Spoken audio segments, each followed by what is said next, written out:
Hey everyone, welcome to Alfbie Reviews. Today I'll be doing a casual fan review of episode 4 of Falcon and the Winter Soldier.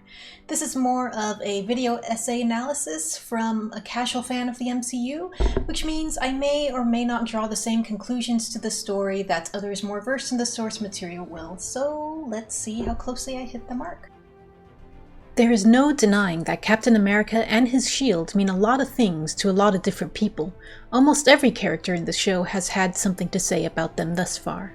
Today, I am covering what the shield means for Sam, Karli, Bucky, and Walker, and how their views on the shield make them similar or different from one another. Sam and Karli have both said that they wanted to see the shield destroyed. Sam laments on how the shield destroyed the lives of good people. He does not want to see more people hurt in order to preserve or attempt to recreate the notions of heroism, goodwill, and virtue. Karli, on the other hand, wants to see the shield destroyed because it represents a monument to a bygone era of oppression and suffering. Neither Sam nor Karli identify with the shield or see themselves fitting what it represents, despite the disagreements of Bucky, who feels Sam should have kept the shield, and Nico, who sees Karli as a sort of modern-day Captain America. This is what draws Sam and Karli together. They are both fighting for the same cause, to end oppression and injustice.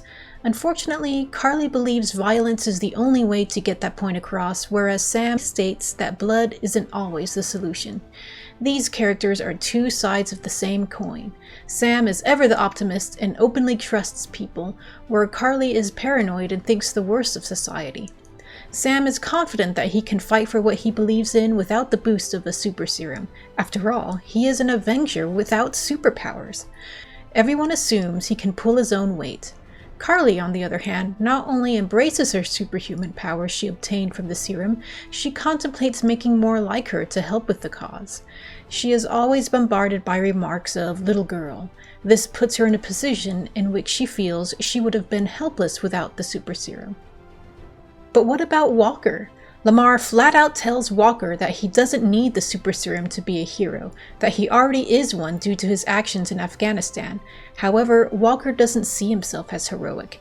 He feels his medals of honor only glorify the horrors of war, and only donning the shield has made him feel like a true hero. Walker regrets his actions in his past just as Bucky does. Where Walker uses the shield to break from that dark history and takes on the role of Captain America for atonement, Bucky broke free from his past in Wakanda and is finding atonement through stopping Karli from making more super soldiers. To both men, the shield symbolizes the type of people they should emulate and are not, and this similarity is how Walker talked Bucky into allowing him to interrupt Sam's negotiations with Karli. Do you really want his blood on your hands? Both men know regret and loss. In that brief moment, Walker appealed to Bucky. That is where the similarities between the two men end, however. Bucky, already a super soldier, respects Steve but does not want to be Steve. He knows he has his own path to take to redemption and is very careful to control his own power for the purpose. Walker, on the other hand, needs to be as much like Steve as he can, and that being a super soldier is necessary for that goal. He feels he can only truly help people as a super soldier and gives in to the temptation to become one. Unlike Bucky, however, this power runs away with Walker, and all that pent-up rage is released in a very dark, tragic way. For the whole world to see, Walker has marred to the image of Captain America. He has forever changed what Captain America means to the world. Other things of note.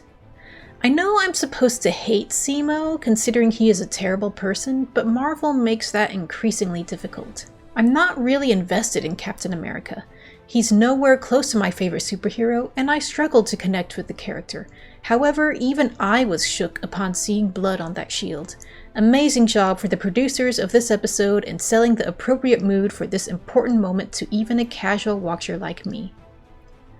Lana Del Rey, Gods and Monsters, this episode. Who's with me? Yeah, my mind runs dark. Thank you so much for watching this episode. If you like my casual fan analysis of the show, please support me by liking and subscribing. Feedback is always appreciated as I grow. That said, I'll see you next week.